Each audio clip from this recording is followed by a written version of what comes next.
My friends, welcome to another episode of the Nuclear Heatwave Wrestling Podcast, brought to you by Mafia Sports Report.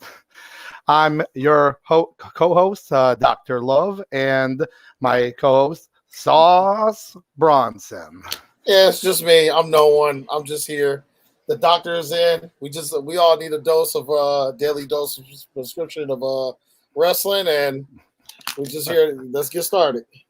Oh, absolutely. And it's after that big last week with the pay-per-views and such, it ended up being pretty interesting, especially going into SmackDown last week. Now, everything has been kind of up in the air with Triple H kind of, running things now. We've already kind of started talking about what's been going on. You could tell the wrestling's been better. People seem to actually want to be at work. Oh, yeah. But yeah, right. And then on SmackDown, you see Ricochet, who thankfully wasn't renamed, Rick O'Shea and part of the Sheamus and them, or just O'Shea or Shay. Oh my gosh! Big man love those single names.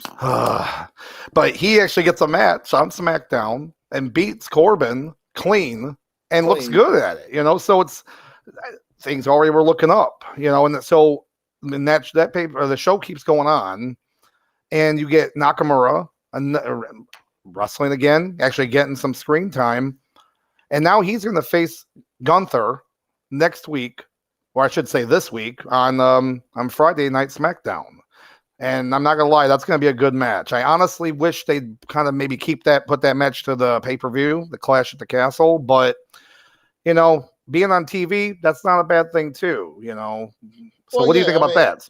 Well, yeah, as far as that goes, not everything's going to be on the card or on pay-per-view. It also depends on, like, travel and whatnot too. But I think, some matches, obviously everything can't be for pay-per-view. I'm sorry, everything can't be for special live event, whatever they call it. But, everything, like basically everything can't be a pay-per-view. You got to have, something as far as something to keep people watching every week and whatnot. So I don't mind, as far as championship, as far as bouts or matches on TV. Because, people do forget that when it comes to championship matches and championship bouts on TV, it's just not about the heavyweight title. It's not about the main card. Championship, IC, the US tag team, championship match is still a championship match. So, absolutely. Oh, yeah. It gives people an incentive, to want to watch.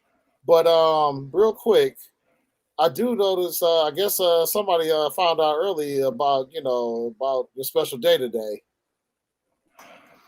Absolutely. And let me tell you, I actually know who this person is. This right here is one of my best friends, Andy. And Andy has a great channel on YouTube as well about cigar reviews. And you should check that out as well. If you like wrestling, you like cigars, you should check him out. But Andy, thank you very much. Thank you. Oh, and thank you very much for Mafia Sports Report, of course. Thank you. If it wasn't for you guys, then we wouldn't be here. So that's it. From Papa Mafia himself. I like that. But yeah, as far as getting back to the championship matches, but yeah, me personally, if they're going to take these mid card belts seriously, then yeah, I'm all for it. All for Friday night, Monday night, Wednesday night, Thursday night, Saturday night, championship match. Christmas, Thanksgiving, Hanukkah, Kwanzaa. It doesn't matter what day it is. As long, if it's good, if it's a championship match where it's a belt that they care about, I'm all for it. I'm all for it on TV. Absolutely, man. I totally understand. And you know what? Sometimes a good title change on TV is, very surprising. And, I'd like to see that more often. And speaking of title changes on SmackDown, I think obviously, the mid card belts have always, interchanged hands, at least a couple times a year as far as like, on TV or like SmackDown. I'm trying to think, as far as the main belt, I think the last time I seen like the main belt, the main title belt, like change hands on SmackDown was probably, what was it, Brock and Kurt Angle, that Iron Man match where Brock stole the win. Yeah, and that was talk about one great match too. Yeah. I would say for one that actually mattered, because the big gold, when it started losing its luster, they had a lot of them change hands on the taped SmackDown. They would have it, Undertaker would lose the belt. Big Show lost the belt. Great Khali won it, or, Swagger won it. But they were always then taped, and then they would actually spoil it on their own website. They would say, hey, make sure to watch SmackDown, new champion. It's like, what are we Tony Schiavone here? What's going on? So, but so I don't understand that, but I think you're right, as in a general sense. I believe though, in the Roman Reigns on Raw, he won the belt. One of his his first run. I thought he won it back on Raw or something. He might have, but I was just talking about SmackDown. But yeah, SmackDown. Okay, yeah. But we could, Raw is included as well or whatnot. Hell, even NXT. I'm sure there's been some. I'm sure the main belt has changed hands a couple times on NXT on the Tuesday night. Yeah, I can tell you when it happened, but I'm sure it's happened before. Yeah, actually, Keith Lee. I think was the last one. You're right. Keith Lee, because I think we actually watched that. We watched that one live. So, and hey, talk about that. Do you think? You think maybe with all these people coming back, what do you think about Keith Lee maybe coming back? Oh yeah, definitely a couple people. Because word has it, AEW, some people ain't happy, and they ready to come back to Papa H. So, you got, because word has it, Miro, Rusev, he's talking about that. He's thinking about making his way back. Andrade, which in that point, you mean the sky is blue. Those are two completely underutilized wrestlers in AEW. Yeah. They started a little bit with Miro, and then they just said no. And then Andrade was wrestling on Dark. You bring a guy like it was just baffling to me, especially out of all three guys. Rusev, Miro, whatever you want to call him, he probably, out of those three guys, he had the best run at AEW because he had the title. He did get a title reign. As far as the TNT belt, he was involved, in a couple storylines. Then Keith Lee is just now starting, to kind of, do something over there. But then the craziest part is Andrade. Like, he comes over there, he gets his stable, he builds a stable, and then he's wrestling on YouTube. What are we doing? It's oh gosh, it would be funny if it wasn't true.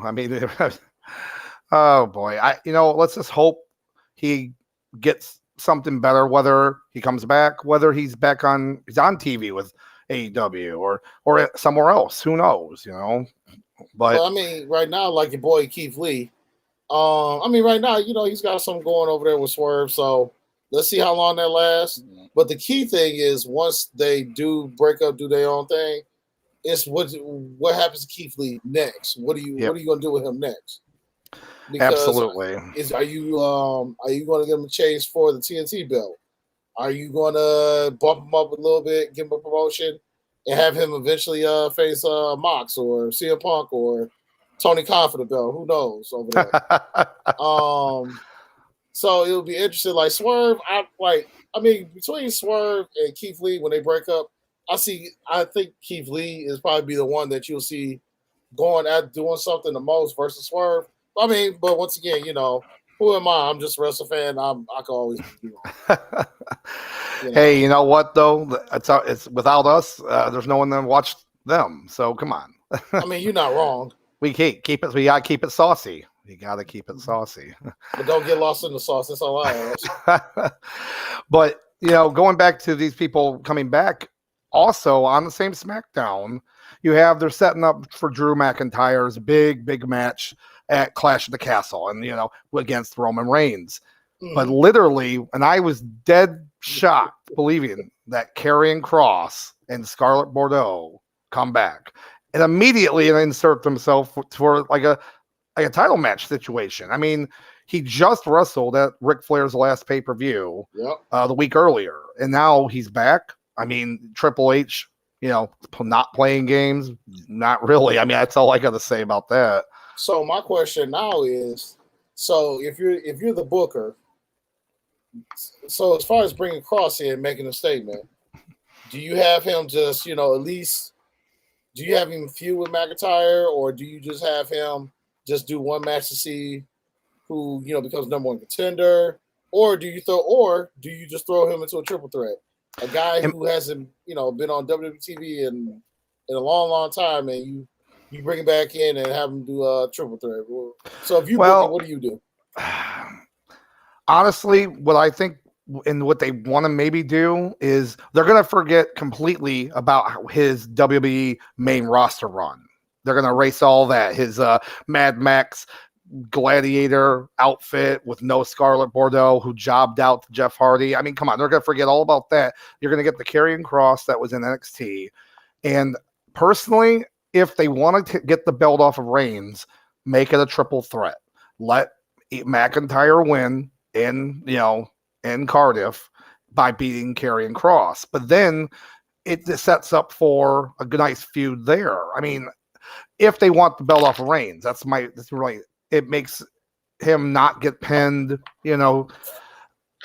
That's how I look at it, if that's what they're going for. I just don't want them to just kind of forget about him. Like, he does a feud, he loses a match, and he's done. No, I want to see more of him in this, like, built-up feud. But that's personally what I think. I think you do it like, I think what you do is, I mean, that's a good idea as far as have McIntyre pin Kross.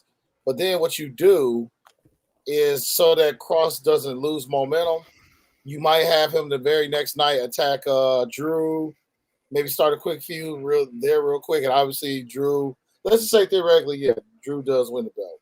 So you have them start a quick feud. Maybe it's maybe a one match opportunity, one title match, one and done. And then after you get done with that, then you have Kross going to a little win streak. So, after basically 2 losses you're going to have him going to win streak, so that he still looks strong. He doesn't get shoehorned in just to go straight to Sunday Night Heat.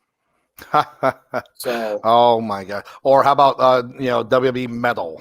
Yeah. Yes, let's go there. But have him. So after he loses to Drew, have him, put a couple of wins under his belt, and then maybe in a couple of months have him go after one of the mid-card belts. I like that. I mean, as long as they kind of keep moving forward with them, that's all I want to see. So, and keep it going with all these returns on Raw. Yesterday, you had the return of Dexter Lumis. I mean, this is a guy who got over so well in NXT without saying a word, and just let go or quit. And we don't, sometimes it's a little iffy about those, but now he's back. Same gimmick and all. So I think it's looking up. I'm not going to say they're going to have a lot more people show up, but some people like Sasha Banks and Naomi, I mean, they're going to, are they coming back? Oh, damn well they're coming back. Yeah. Listen, Papa H is bringing his girls back, and, all is forgiven. But real quick on the whole Dexter thing, I had an idea, like, what would be a nice pitch. So you know how WWE they like to recycle storylines. You know the one cycle. You know Exhibit A, the wrestler versus the corporation. How they do that with Yeah. them. But what I would do with Dexter Loomis is I would have him basically go through the whole DDP Stalker angle. I figure All right. if anybody is good enough to do that angle, Dexter Loomis would be like my guy to do it. He doesn't speak. You know, he looks at you with those creepy eyes. You know, just imagine a couple of vignettes where he just kind of like, you know, somebody's talking in the foreground, and then you see in the background he just comes out of the shower just looking around. Yeah. With those well, as me and Doc, we had this little inside joke. He has basically he gives you those Detroit Tiger eyes. You know, so just a little inside. So if y'all ever like, you know, see the Detroit Tigers logos, look at the one with like the big cat on it. His eyes, he has like crazy Adderall eyes. Yeah, that's how Dexter Loomis look coming out of the shadow. No, that would work too. It would actually work, unlike the DDP gimmick. It would work with him, Yeah. and I'd like to see it. Yeah, that's actually kind of funny. Oh man, because it's almost like that. He'd be like that one villain off the Charlie's Angels reboot. The guy who really didn't say nothing, but he had like the infatuation for one of the girls. Oh yeah, well that was actually the one with Drew Barrymore, Lucy Liu. We actually just watched it the other day. It was a Crispin Glover. It was his character. Yeah, and actually, nice little fun tidbit about that I read. Apparently, his character in that movie was actually speaking role, like a generic villain. Yeah. He told the director, "Nope, I want to be a silent villain," and then he came up with all the weird quirks that he did in the movie. I mean, it's kind of funny, right? Like now he was more memorable. Just imagine him just coming out, Dexter just coming through the shadows, just like sniffing Sasha Banks' hair and just started screaming. Oh my gosh! Now I want it. Now, hey, this book is it. Listen, book y'all, it. This is stuff that goes through my head while y'all at work. Okay. Oh my gosh, that's crazy. Oh, but so all this kind of is happening over the past few days. But I will say one thing, Mr. Sauce over here, he had a nice little vacation over the weekend. Can you tell us a little bit about what you did on the weekend, man? So, went to C2E2, you know, Comic-Con that's in Chicago. And, you know, went there, had a good time, went to saw some vendors. And basically the reason why I go is because I go for the SH Figure Arts and Tamashii Nation booth. Best way to put it, I like to look for Japanese toys. So, but, you know, they do have people that, as far as celebrities and whatnot, the people that you get autographs from the showcase. So the big one up there was Undertaker. Now I went Friday, so he wasn't there. Sasha wasn't there. Naomi wasn't there. But when you go in, like you go through through a couple booths, and then you eventually walk past the Pro Wrestling Tees booth. So nobody was there. You know, when I got there, I was walking around, and by the time I came around like hour number 2. Dan Housing was there, and CM Punk. So Punk was sitting there, he's sitting there signing autographs, talking to people, and Dan Housing is behind him doing his little Dan Housing stuff and doing all his little quirks, which I thought was funny. So I had to explain to a buddy of mine. He was like, who the hell is that? Like, who the hell is that? Like Jigsaw? I was like, no, this Dan Housing is the thing. Oh my gosh! To a new wrestling fan, they would have no clue. They would be like, I was like, listen, don't let him hear you call Jigsaw, because I don't want to be standing next to you when he puts a curse on you. Okay, so I still got to drive back. I still got to drive back to Michigan. I don't need no curses on the way back. But yeah, Taker wasn't there. But like I said, the other 2 guys were there, and I would say that was about it as far as this year. I mean, it's not really a whole lot. I mean, usually there's not really a whole lot of wrestlers when you go to these things. But last year, what was cool was Orange Cassidy was there, and he was at the Pro Wrestling Tees booth with Tony Schiavone. And I'm gonna tell you right now, when it comes to Orange Cassidy, the man stays in character 24/7. Like I walk by, he's sitting there, just legs up on the table, just sitting there chilling.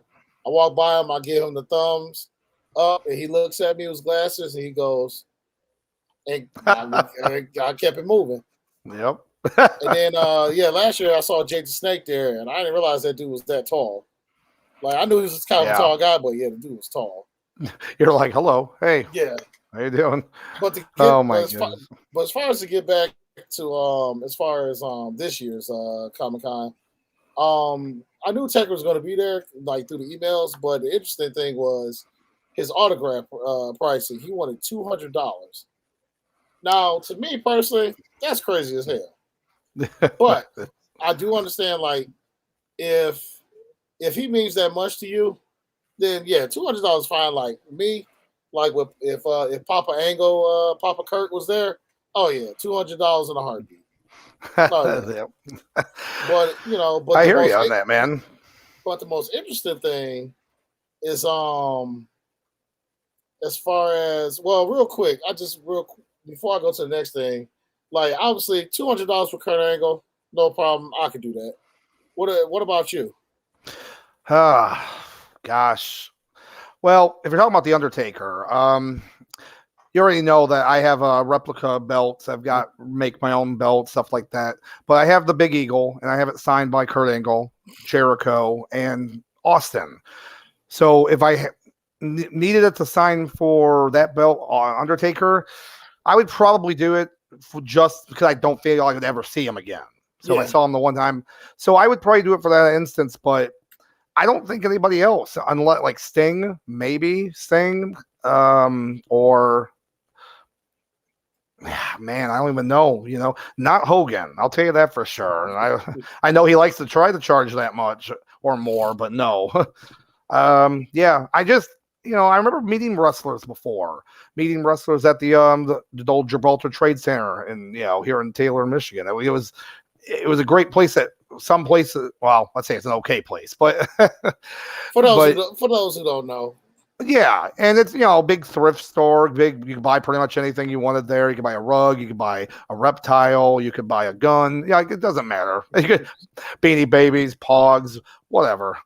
But people would be there for autograph signings, and I met Jeff Hardy, Jeff Jarrett, Billy Gunn, among the other wrestlers, and it's always been a pretty good time. But they were cheap, they weren't like they were $25, $50, $40, and nothing that extravagant. But yeah, so I would do it, but probably only because I would never see him again, have another chance. So oh yeah, like I mean for Sting, if I paid $200 for autographs, you better come down from the Raptors and sign it.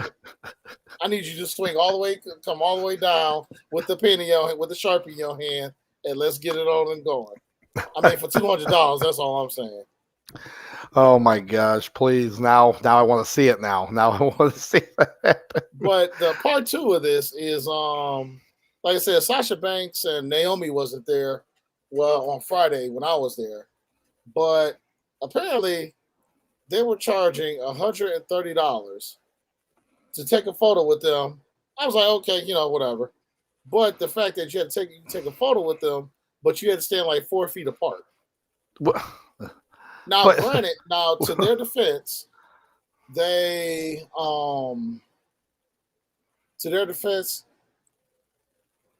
guess the people, like, if you were in line, you were well aware ahead of time that this is going on. And I say there's some good fans because ain't no way in hell I'm paying you over $100 and I gotta stand over you like we strangers at a bus stop. No. I mean that's not even the autograph, right? That's just a picture. That's just a picture, just a photo. It's like I don't know what to do with my hands right now. I mean, I don't like what is going. Yeah, there's no way. Yeah, there's no way in hell. I don't get it. I'm sorry, Sasha. I'm sorry. Love you, but you're not worth that money. No. I'm not sorry. I'm not sorry. Listen, Mercedes, you know your worth in life.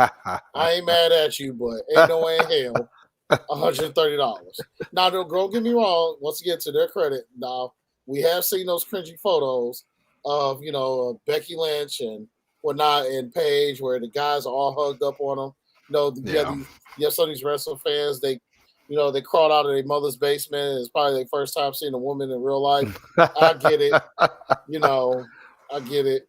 And whatnot, yes, it's cringy as hell and whatnot, but still, it's like $130. Like, I can understand not the hugging thing, but like, at least if I pay $130 for you, $130, we at least gotta stand next to each other, like just at least just next to each other. No, we ain't got a hug. We ain't got. We ain't. You could even do like a back to back thing. You could do like a back to back thing. That'd be cool. That's pretty cool look. Yeah, I'm not mad. I'm not mad at that, but still, it's like, but I gotta stay 4 feet away from you. Yeah, both of y'all. Everybody looks stupid as hell in the photo. Oh my gosh. But Lord. So yeah, that's the thing. Like, no way in hell I'm paying over $100. No, hell no. Just Photoshop your picture with her and then put that on. Use that. Actually, you know what? I got a project. There's a project now for you. Oh my gosh. Hey, you know what? It's all good. So no Sasha picture for you. No Naomi picture or anything like that. And I love the Funkadactyls, but I can't do that one. We're missing, Cameron, and we're missing, of course, Tyrus, so I'm sorry. But hey, at least you have fun though, right? Yeah, like as far as the con, I actually had a really, really good time. Oh, and then the next day, so we go to this arcade called Gallop and Ghost in Brookfield. And I did get an opportunity, usually when I go, to play some games and whatnot. But because I knew, the podcast was coming up, I definitely had to play a few wrestling games. So definitely got the WrestleFest going. I definitely got a few matches of WrestleMania arcade game going. And then I played Saturday Night Slam Masters too. So very cool, man. Very cool. For those who aren't aware, Saturday Slam Masters is made by the same people who make Street Fighter. And the biggest thing in that game is you get to play with Mike Haggard from Final Fight. Because he, even in the story of Final Fight, he was once known as wrestler, so which is pretty cool. But for the most part, I had a good time at the arcade. I had a good time at the Comic-Con. So all in all, like, I had a pretty good time. Nice, man. Nice. And it's actually cool you brought up about the video games, because one thing that got I guess a mini announcement was the pre-orders for the AEW video game. Wait, the long-awaited AEW video game. Oh yeah, the game that. So yeah, I feel kind of stupid now because the other day on social media, I told somebody that when they was talking about AEW, I told some AEW mark. I said I feel like I told him that Ricochet will be WWE champion for that game comes out, and now I'm starting to feel pretty stupid. Well, hey, you never know. But yeah, I know, right? But just judging based off the pictures, and of course, we have to wait the gameplay. That's the best part, obviously. And it just, I don't know. I'm still on the fence. I really am on this game. Yeah, well, it also don't help the fact that AEW with the cover. You got like 6 people on the cover. I think 4 out of 6 is like ex-WWE people. Yeah. And you got the ex-WWE guy on the front, CM Punk. I was like, if anything, Kenny Omega of all people should be dead center on the front. Of course. His connection to the video games and everything should easily put him on the front of the cover. It reminds me of the TNA Impact game that came out, where the cover of the game was Samoa Joe, Kurt Angle, Sting, and it's like. But wasn't Kurt Angle like the main center guy that was on the Yes, yes, he was. Yeah. Yep. See, once again, that should have been AJ Styles. Yep, it absolutely should have been him, like one of those cool dynamic poses he has or something. Yeah. No, in that game was not that great, but it was better than some other. It was better than a 2K20, but that doesn't say much apparently. So that really doesn't say much. And don't worry, guys. We let's say that's gonna be a future project where we get to talk about the as far as wrestling games, and then I get to give you my take on the most overrated one. And y'all definitely not gonna like it, but I'm telling you, but trust me, y'all enjoy. Oh yeah, that's gonna be a fun one right there. And I'm pretty sure most of the internet wrestling community is gonna hate my opinions, but that's what we're here for. So you're saying you're going to get nuclear heat? Is that what you're going to say? I see what you did there. Yeah. Oh yeah. Oh boy. But going back a little bit with everything with wrestling kind of going on now is, they're obviously we're about 3 weeks away from 3.5 weeks away or whatever from the Clash at the Castle. They're kind of setting up their matches for it. So far, so much. What do you think about what's happening with Triple H, the moves he's done, and just in general, the overall product right now? Right now, I mean, we're off the best way. The best thing I can say is we're off to a good start. I'd say that I would agree. I would definitely agree. I've actually, wanted to watch Raws and SmackDowns. Yeah. I have them. They tape every week, and they fast forward through about half of it, pretty much. I mean, because that's just how it's always been, for a long time, unfortunately. But now it's actually you want to watch it. So I'm hoping and it'll continue. I just, with people coming back, don't forget about some of the people that's already been here. Like obviously the big joke we were joking about earlier with before about Austin Theory and how he's going to be buried now. They shouldn't. But he shouldn't be buried. He's a good wrestler. He's worked his butt, off for a few years. But it's just because McMahon made him the golden boy, let him compete some, but he's not winning that WWE title. No. I'll be surprised if he holds on to that Money in the Bank briefcase. Yeah, he might lose it, similar to how Otis lost his to The Miz. Or how Mr. Kennedy lost it to Edge. Oh yeah, yep. Kennedy. Oh my gosh. But I think like I agree with you. Like with Austin Theory, like don't bury him. I mean, he's a good wrestler. He's got an annoying gimmick which works. It makes people tune in to want to throw stuff at him. But for the most part, I would say just get the money briefcase off of him, and then have him continue to be that main annoying heel. And at that point, I think people will. At that point, they will start booing him for the character and not for the backstage politics. Yep, that's actually a real good point on that. Absolutely. So yeah, I mean, going through on that, it's kind of funny how we've been watching wrestling for so long. Whether I used to watch old WCW and ECW and then WWF, and then you were still watching this wrestling, and we look at Triple H and how we've seen him through all his different versions of him, and then how much we hated him. I hated how he had the the months of doom, like the year of doom that he had the belt, the big gold belt. It's like now, oh no, we love the guy. But it's mainly his work ethic and what he did to NXT Gold, black and gold.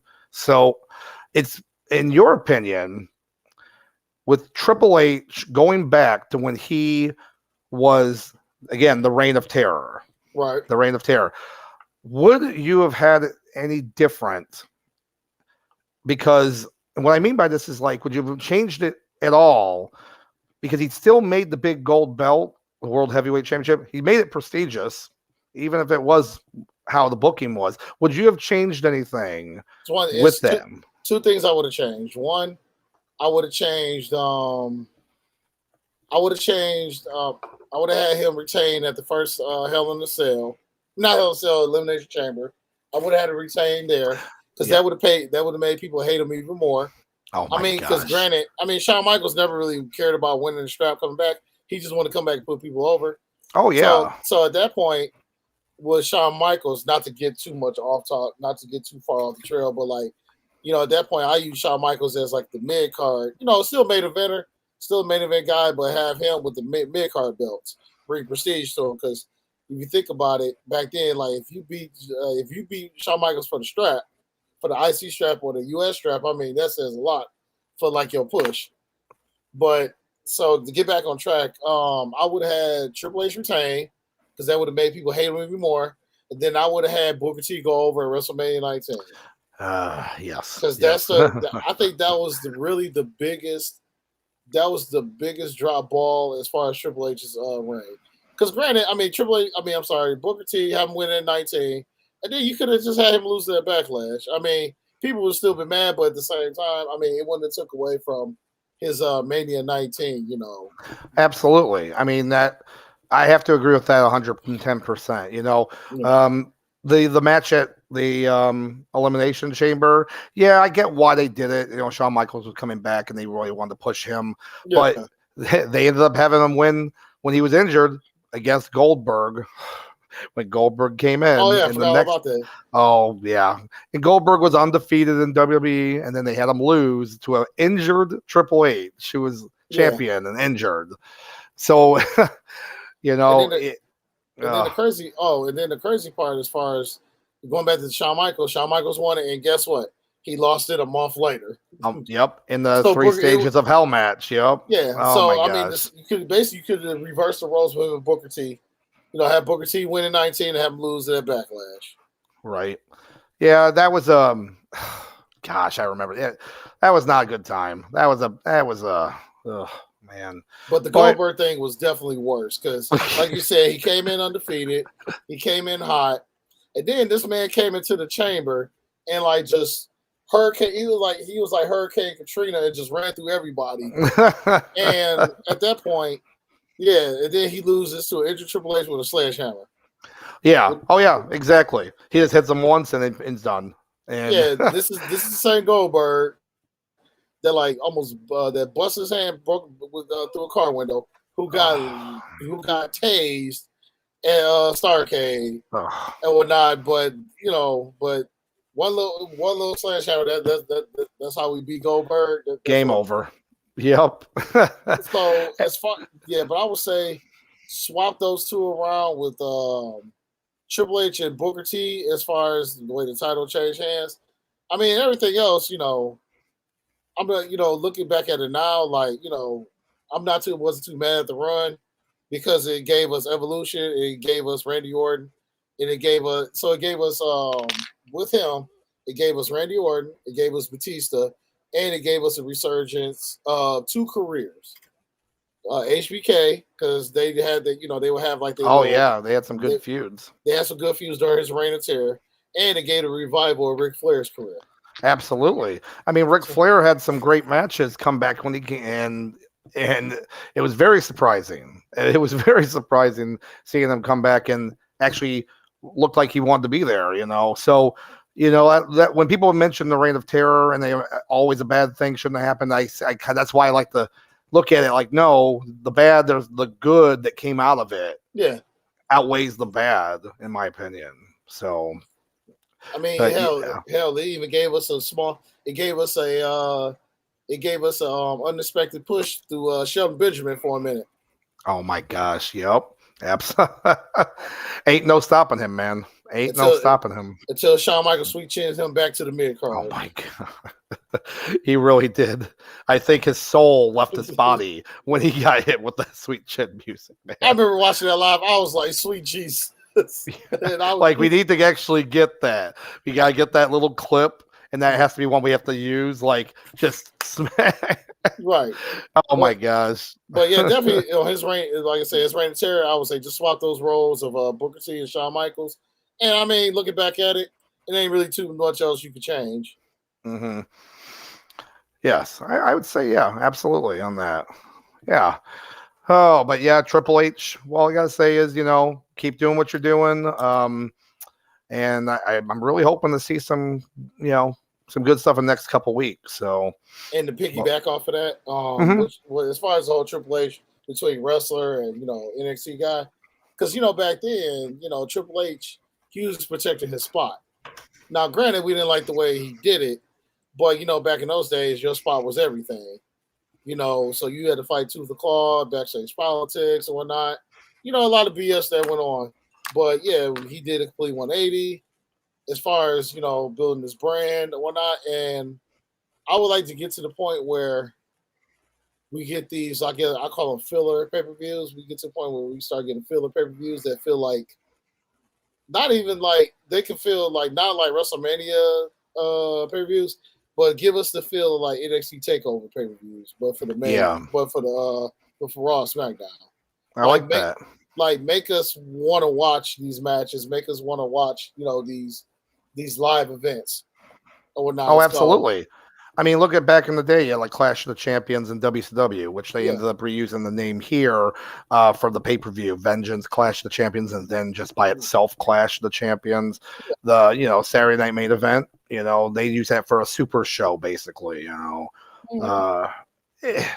And I'm fine. That'd be a great idea, in your house. I mean, NXT used the in your house name and it worked it was a really good idea, to bring that back into the fold.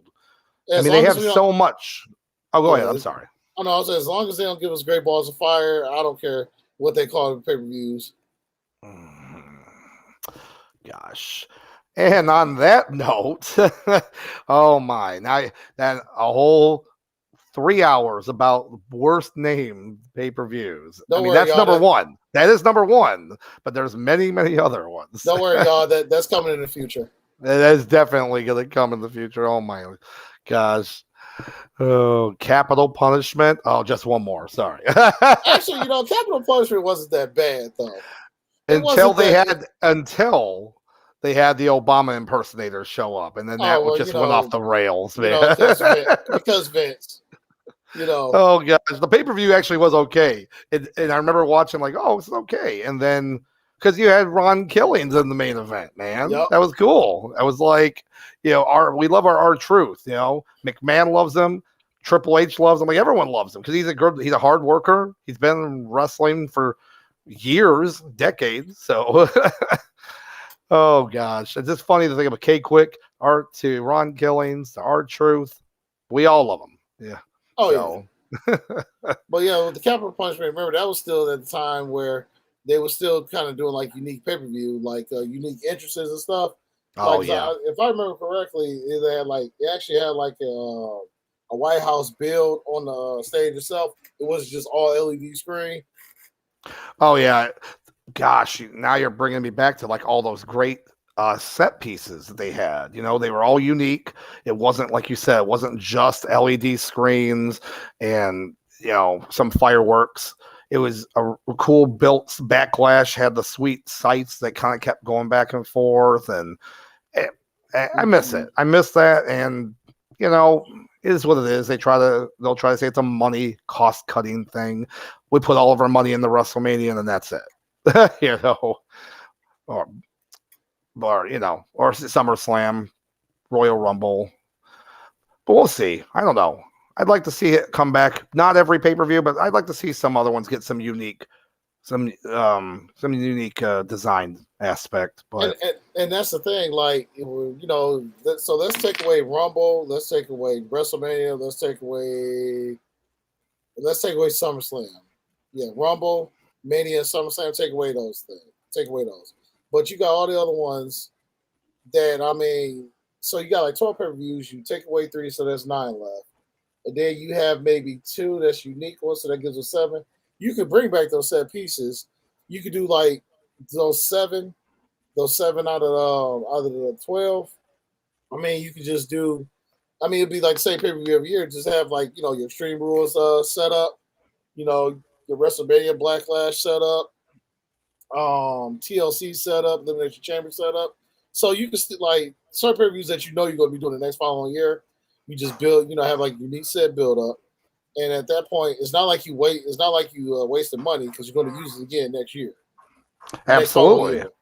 So that's what they did for WrestleMania during the pandemic. Yeah. They were going to have it in Tampa Bay, and then they kept the whole pirate theme, and then the next year they're like, we're using that pirate theme because we're not going to waste it, And I think Kevin Owens wanted to jump off of it, which was okay with me.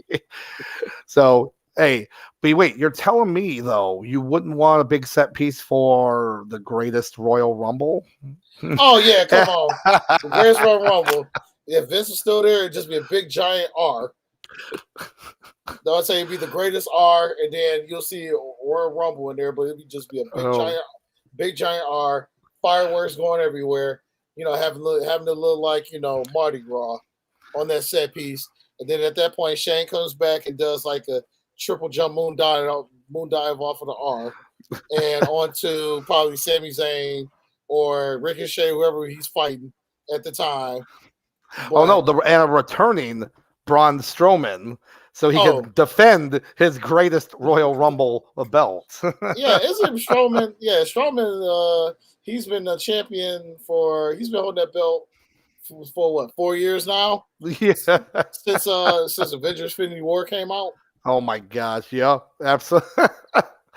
Oh my gosh, the greatest. Oh gosh, the Saudi pay-per-views. That's all I gotta say. I mean, that's a whole other topic for another. Oh yeah, that one's another topic, but wait for that one another day. But oh my gosh, that's crazy. So Doc, you got any? Oh, go ahead. Oh, yeah, you go ahead. No, I'm just curious. So you got anything else on anything else on the docket for us tonight? Well, I have one thing we had talked about real briefly yesterday. Okay. And I'm not gonna lie. I want them to bring back wrestling ice cream bars. I don't know about you guys, but I love the wrestling ice cream bars. I mean, come on, you couldn't. And I think they did try to bring them back briefly as little sandwiches or whatnot. Yeah. But I never could find them. So with that being said, we'll do a little back and forth thing. So I'm going to name a flavor, and then I name a flavor, and then you try to associate the wrestler that best describes that flavor. So first of all, let's go vanilla. What wrestlers going on in vanilla? John Cena. John Cena. Yeah. If you had said Fruity Pebble flavor, I would have said John Cena. Actually, you could do it well with John Cena. You could do vanilla with little sprinkles inside for all his shirts. I like it. So now, who we doing for chocolate? Mark Henry. I mean, I would have said Naomi, but yeah, Mark Henry. It's pretty. Mark Henry's pretty good choice too. But or in today's WWE, Bobby Lashley. Oh, there you go. It comes with its own little sweatband, band on it. Yeah, with a sweatband in every chocolate bar.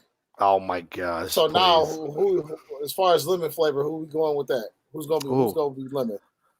Who's gonna be you say like a limited flavor? No, lemon. Oh, lemon flavor. I'm sorry. Yeah, like the fruit. Okay. Let's see. But man, I was gonna say Becky Lynch at first, but I think she worked better as strawberry flavored probably or something. But no, I think maybe the Miz. I think the Miz is lemon flavored actually. Let's say because I guess we get on the mic, it makes everybody sour. That makes sense.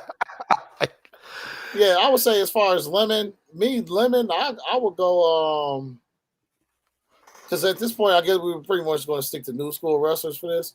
So with lemon, I would go Seth Rollins. I was about to say Seth Rollins. And I don't know why, but it just seems like lemon flavor. I don't know why. Now you said strawberry would be Becky Lynch with the red hair, which I agree. Yeah, I would definitely say red for Becky Lynch. Now Neapolitan, who would you go for Neapolitan? Okay. Oh, okay. I already got my guy. Oh, you got yours? Okay, let's think. I mean, if you need a minute, I can tell you who mine is. Oh, yeah, go ahead, yeah. So, as far as Neapolitan, I'm doing Finn Balor, but the Demon. Oh, I like that. Okay, all right. I'm not going to lie. I'm going to say The Rock. The Rock, I'm going to say The Rock. Yeah, because you got the chocolate, you got the vanilla, you got the little strawberry popped in there, too, So, it's a little mix of it all. Why not? So I like that. So the next flavor we got is, we can't really do Superman flavor because I'm pretty sure it's copyrighted. Yeah. Whatever that's the name they refer to it as. But yeah, Superman. Now is that John Cena? Oh yeah, that's Super Cena. That's Super Cena. Yeah, exactly. Oh my gosh. I'm trying to think what would be another good flavor. So you got chocolate, vanilla, Neapolitan, Rocky Road. Oh, Rocky Road. Who you going with Rocky Road? Undertaker. I think Undertaker. Yeah, because like dirt reminds me of like dirt. It's got the chocolate in there and stuff. Yeah, I'd say that would work. Oh yeah, but yeah, most definitely. And then would I go take her? Yeah, I would probably go. I would definitely go take her. And then let's see, you got Rocky Road. We got mint flavor. Who we going with mint? That'd be my fiance's favorite wrestler, Sheamus.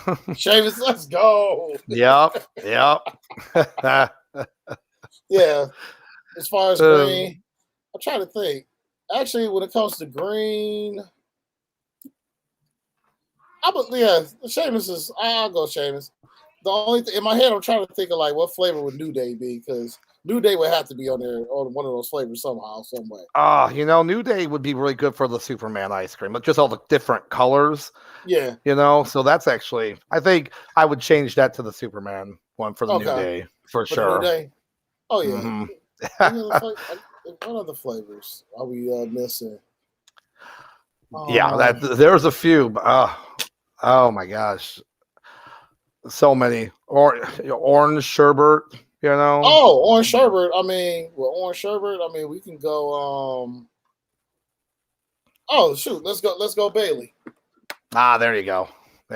Yeah, let's go Bailey. I like it. At that point, so as far as those goes, any other flavors? You know what? Not off the top of my head, and now I really want some ice cream. I'm not gonna lie. But book it. Make these ice cream bars happen. These flavors. Come on. I got a couple more flavors for you. Thanks to the power of Google. See, we got chocolate vanilla, mint chocolate chip cookies and cream. So who's your butter pecan? Okay. All right. Let's see. We're doing that. I would say actually like Carmella. Yeah, I think Carmella. Yep. That's who I would say for that, because she's a little nutty. She's a little golden. So she. I think I bet it's a good choice. That's fair. And then so I know we're winding down a little bit, but going back to like the surprise returns. Yeah. So far, it's with these returns. We got Dexter Loomis that just came back. We got Killer Cross. Karrion Kross just came back. You're not wrong, but Yeah. I'm trying to think. Was there any since Triple H been back? Has there been any other? Oh, obviously Io Sky and the Bailey, Io Sky, and Dakota Kai. So at that point, as far as these with Triple H taking over with these returns, so do you see as far as with Bailey getting this stable? Do you see her becoming women's champion soon, and then her then as far as her stable getting the tag belts? I think so. I think they're gonna do what they did in NXT with Mandy Rose and the toxic group that she's part of. Where she got the belt, they got the women's tag belts. I feel like it's a good move because they really have to highlight those women tag belts that just became so obsolete. No one even cared about them anymore. So they really have to do that, and that's why they're doing this new tournament. And and I'm very happy they're doing that, and they're putting in NXT girls too. So I think they should do it. I don't know if they should do it so quickly, unless the storyline works for it. Because right now you got Bianca Belair doing the storyline, and that's who obviously she's trying to fight with. If she beat her for it, I don't know. I don't know if it would work well right away, but heel Bailey being champion is always good. Oh yeah, because when she was a face, it did not work. It did not work, and you chase the belt as a face. That's it. You get the belt. There's nothing to do. There's nothing for you to do. Well, I think her face worked in NXT because she was definitely she was pretty much like the people's champion. Yes, yep. In NXT, she definitely came off as beating the big heel Yeah, wrestler, and yeah, as opposed to the just real kitty, which happy-go-lucky Bailey, which fans liked as a face. Don't get me wrong, but not as a champion. I couldn't see her as champion in that way, but now I absolutely could see it as happening. So if it happened, they definitely have to win those tag belts too, even for a little bit, to really push the stable. So we'll see what happens, but yeah, that'd be pretty fun to watch, because they'll have that stable, and then in NXT they have their big women's stable. So then on SmackDown, whatever's going to end up happening there, because right now Liv Morgan is getting such weirdly weird reactions right now. Like they love her, and then they were booing her. It's fickle to me. It's bizarrely fickle. So, but I don't know. We'll see what happens. Honestly, I'm not gonna. And then of course, when Sasha and Naomi return, that's gonna put everything on. Like turn everything around. right. But hey, as long as Nikita Lyons keeps doing her thing, oh yeah, I'm fine. I'm fine with that. Now it's interesting you bring up Sasha and Naomi. So I know they got this tag team, the women's tag team tournament that's going to go on. So as far as with the winner, so my question is it whoever wins, are they going to face Sasha and Naomi, or do they become champions, or do they do a thing where like when they become champions and then like they become champions, interim champions kind of, and then they face then Naomi and Sasha comes back, and then it's basically like an undisputed women's title match. Women's tag team title match. Like I what think are we going? I think honestly that it's whatever Triple H wants to do, but Yeah. I believe the belts were stripped of the belt. So Okay. right now I believe the belts are just vacant, and the winner of this tournament will be the new champion. Okay. So I believe that that's what they're going for. At this point, I think that it'll be at Clash at the Castle, unless I know it starts next week, so I'm assuming they'll be done, and then the last match will be at that pay-per-view. But yeah, so I think if Naomi and Sasha, when they come back, if they pop them back into that, or they might not at all. They might just split them up. We don't know exactly what they're going to do. Yeah, at this point, I'll just split them up. Have Naomi, have her go to the bloodline, because at this point, I mean, if she comes back, I mean, who knows if they're going to cheer or if she gets booed or whatnot. But I figured, have her come back and at least strike while the iron is hot for her. Go to the bloodline. And then as far as Sasha, just have her do whatever Sasha does and go on from there. Absolutely. Yep. I'm with you on that, man. I really am. So speaking of returns, in your order,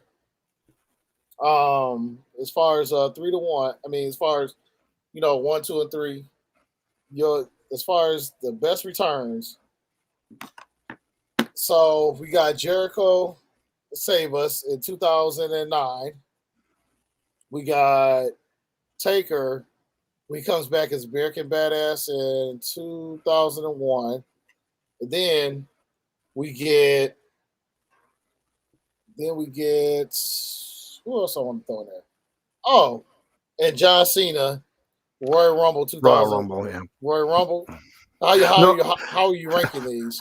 So first was my favorite. My favorite was Jericho. It would be Jericho.